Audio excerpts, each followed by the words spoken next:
Bona tarda, confinats. Ha fet un dia magnífic avui, radiant, tant a terra com a mar. Llàstima estar confinats perquè en teníem preparada una de molt grossa. Hola, confinats. 4 d'abril, Mataró. Avui és un dia especialment frustrant dins d'aquests dies d'estar tancats a casa. Havíem d'estar al mig del mar. 8 entitats conservacionistes catalanes amb el suport d'Òrix havíem organitzat sortides per veure ocells marins i altres grans vertebrats marins en vaixell i per donar a conèixer aquesta miniguia que hem tret amb Antoni Llobet sobre tot aquest tipus de fauna i que ha sortit des d'avui, surt com a extra amb el diari Ara. Si no podem sortir al mar, doncs encara podeu tenir la sort de tenir vistes al mar, com les tinc jo, i us en faríeu creus del que es pot arribar a veure. Un munt de baldrigues, mascarells, xatracs, gavines, paràsits i altres ocells marins, fins i tot dofins i amb molta sort alguna balena. Així que us animo.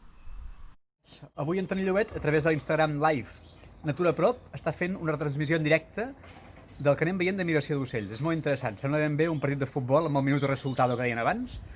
Ha estat un matí trepidant. Érem 40 persones, entre ells moltes famílies senceres, i hem pogut cobrir una àrea geogràfica des de la Jonquera fins a Girona. Alberto Minovis, des de... Gerard Dalmau i companyia, que es troba al Prat d'Estany. Mira, los dos masenques que avisen Jordi Bermejo deuen ser aquests dos que passen per aquí. 12 milans negros. Dos milans negres. Els apuntes, No pot apuntar. Que bo.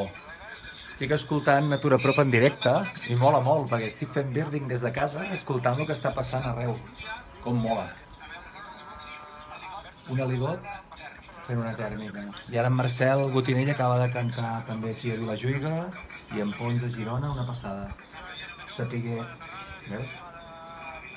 Recordeu que s'està fent encara ara el Big Seed confinament. Podeu entrar dades a través d'Ornito amb el hashtag JoEmQuedoCasa.